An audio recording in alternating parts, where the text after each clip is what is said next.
We've waited for a year, but today is the big day. The Eurovision Song Contest 2019 will officially begin, semi-final one. Steef and Gorkum, we're going to look ahead to the show, based, of course, on the jury rehearsal of last night. Your overall impression? It was a difficult one to predict. There were a lot of entries where you could make a case either way, like yes, it has good vocals, but the song's not that jury friendly, or vice versa. But in the end, I think we came quite close to a prediction, to an analysis of what the juries have seen yesterday and how the results could be. Yeah, and in that article, you can read, I think you already read it, that Greece did very well, Serbia did very well, and Australia.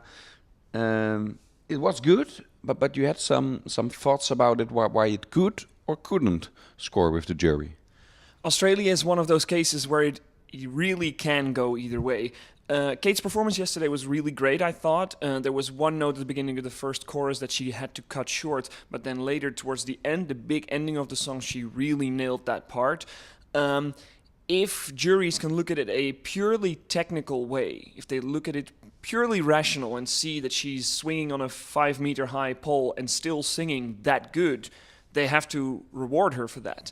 But juries are human beings, and they have a feeling that sometimes they get fooled or something if they see a big act like that. It happened on multiple occasions before. Russia 2016 is a good example of that.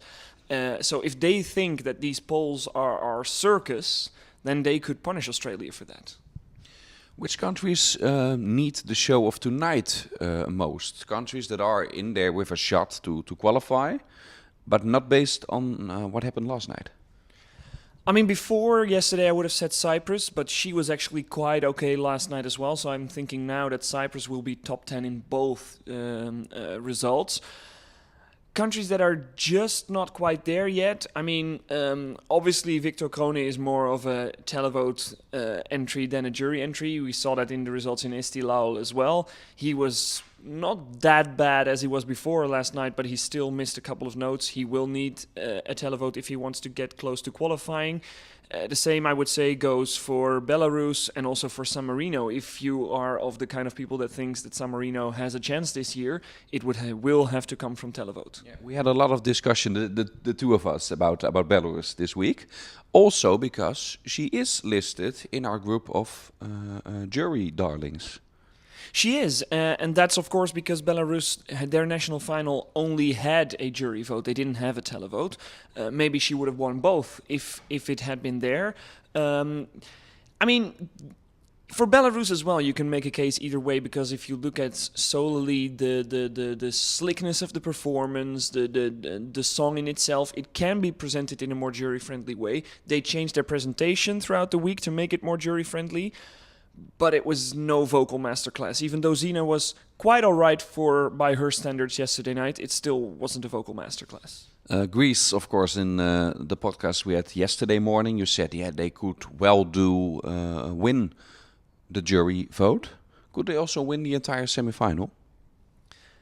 They could, because it's not the strongest semi-final. And if you look at their most direct competitors in the jury vote, which were Serbia, of course, Hungary, Czech Republic, those are all songs that might flop a little bit more in the televote. So I can see Greece winning this semi-final, if not Australia, then Greece, in my opinion.